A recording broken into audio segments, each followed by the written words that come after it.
2 de octubre de 2016. Contra todos los pronósticos y con una ventaja de tan solo 54.000 votos, la opción del no ganó en el plebiscito convocado por el gobierno de Juan Manuel Santos para refrendar los acuerdos de paz firmados entre el Estado colombiano y la guerrilla de las FARC. La alta abstención, el exceso de confianza, las condiciones climáticas en algunas regiones del país, entre otros aspectos, impactaron en este sorpresivo resultado, pero un elemento que resulta esencial para el triunfo de la oposición a las negociaciones de paz: la estrategia política y comunicacional. ¿Cuáles fueron los elementos de esa estrategia comunicacional que le dio el triunfo al no en el plebiscito de 2016? Estábamos buscando que la gente saliera a votar berraca. Esta es la frase del gerente de la campaña del no, Juan Carlos Vélez, al periódico La República, que resume a grandes rasgos las tácticas emprendidas por los sectores contrarios a las negociaciones de paz. La indignación fue la principal apuesta que presentó el Partido Centro Democrático y su líder, el otrora presidente Álvaro Uribe Vélez, para colocar un manto de dudas sobre los verdaderos objetivos de los mencionados acuerdos y promover entre la ciudadanía ciertos fantasmas basados en suposiciones y manipulaciones de los hechos, que terminaron favoreciéndolos en las urnas, pese a que todos los partidos políticos y la gran mayoría de personalidades políticas del país, así como un amplio sector de los medios de comunicación y la academia, habían tomado partido en respaldar el sí. La retórica del uribismo y grupos afines giró en torno a planteamientos de fácil recordación para el ciudadano, sumado a la proliferación del temor y la incertidumbre ante el hipotético retorno a un escenario de inseguridad y terrorismo si el proceso salía avante. Básicamente se acudió al miedo como instrumento de movilización de las masas, apelando a sus sentimientos y emociones, y más en una sociedad como la colombiana tan golpeada por los efectos de la guerra. Los mensajes. El gobierno ha utilizado este proceso para estimular el descrédito de nuestra democracia ante propios y ante la comunidad internacional. La democracia más extensa y menos interrumpida de América Latina, que ha superado todas imperfecciones sin claudicar ante el terrorismo, queda igual a dictaduras, y el narcoterrorismo de las FARC como una legítima insurgencia de aquellas que enfrentaron a estas dictaduras. Frase de Álvaro Uribe. Asuntos sensibles de la agenda de negociaciones, como la reparación de víctimas, la justicia transicional y la participación política,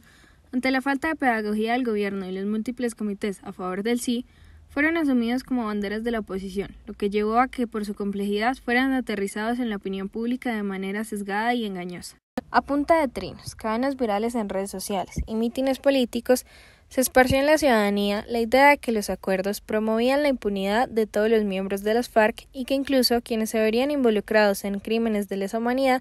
participarían libremente en política o que llegarían a la presidencia. También se dijo que el narcotráfico se legalizaría, que se fragmentarían las Fuerzas Armadas, que se expropiarían tierras para entregárselas a los integrantes de la guerrilla, o cómo olvidar la famosa teoría del castrochavismo, en la que supuestamente con el éxito de estos acuerdos se allanaría el camino para que Colombia se convirtiera en una nueva Venezuela bajo el dominio del socialismo del siglo XXI. Tal era el nivel de desinformación que los argumentos del uribismo rebasaron las 297 páginas del documento firmado en Cartagena ante una decena de jefes de Estado y de Gobierno. Para deslegitimar los acuerdos, se llegó incluso a afirmar que el Ejecutivo adelantaría una reforma tributaria para favorecer al grupo al margen de la ley y desestabilizar la economía, o que aceptaría las pretensiones de gobiernos aliados de la guerrilla sobre territorios contiguos a la isla de San Andrés. Las iglesias cristianas evangélicas tuvieron también un rol importante en la campaña contra los acuerdos de los que aseguraban afectaban los derechos de la familia tradicional. Sectores conservadores y religiosos promovieron el discurso de la denominada ideología de género, según la cual la identidad sexual y los roles de género no son una condición biológica, sino una construcción social. La polémica con dicho concepto se originó meses antes con las manifestaciones que se dieron contra el borrador de una cartilla del Ministerio de Educación pensada como una guía para revisar que los manuales de convivencia de las escuelas no fueran discriminatorios, pero que quedó envuelto en teorías de adoctrinamiento a menores por parte de una ONG LGBTI. Temas que nada tenían que ver con la realidad y menos con fundamentos de los acuerdos de paz, pero que terminaron ensuciando y distrayendo más aún el debate.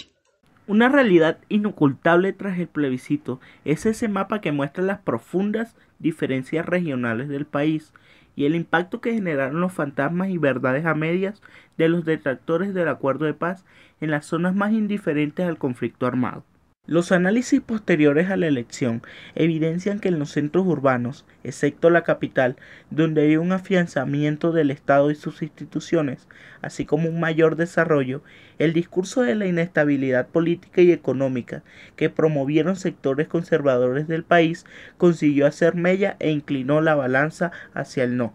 mientras en la mayoría de territorios y áreas rurales que históricamente han sido más afectadas por la violencia, el sí fue la opción más votada. Desde un principio, buena parte de los medios de comunicación, tanto de difusión nacional como regional, se subieron al bus del sí, como lo demuestra un informe de la Misión de Observación Electoral en alianza con 21 universidades. La gran mayoría de sistemas informativos presentaron una agenda neutra sobre el desarrollo del plebiscito, sin embargo, con el énfasis en sus notas y perfil de invitados, siempre tendieron a favorecer la opción de aprobar los acuerdos de paz. Tal es el caso de Semana y El Espectador, que explícitamente mostraron su respaldo a las negociaciones y su éxito en las urnas. Por otra parte, se encuentran medios como RCN Televisión y El Nuevo Siglo, con líneas editoriales muy claras y críticas a los acuerdos de paz que se evidenciaron durante el cubrimiento tanto del proceso electoral como de todo el desarrollo de las conversaciones de paz.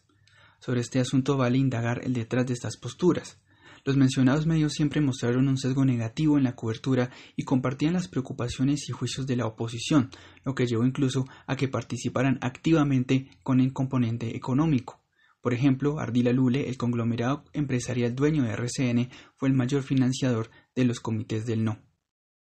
De hecho, es posible concebir que uno de los sectores que resultaron derrotados con los resultados del plebiscito fueron precisamente los medios de comunicación, que entusiasmados por las encuestas y el ambiente capitalino favorable por la paz, desestimaron la opinión de las calles y las regiones, así como banalizaron los argumentos de la oposición de los acuerdos. Por otro lado, también debemos mencionar la llegada de las redes sociales, las cuales han cambiado la manera de transmitir y difundir información sustancial. Sin embargo, este cambio no fue solo del instrumento, sino del contenido de los mensajes, y más complejo aún, de la veracidad de estos. A pesar de los grandes beneficios que las redes sociales han aportado, como la masificación de la información, existen diversas preocupaciones sobre la mala calidad de lo que allí se publica. Una muestra de ello es el estudio Intensa Guerra por el plebiscito en Twitter. Muestra hasta qué punto el debate de las redes sociales fue más pasional que racional. El análisis de estadísticas textual muestra que los discursos del no centraron su mensaje en el campo semántico del miedo, la guerra y el comunismo.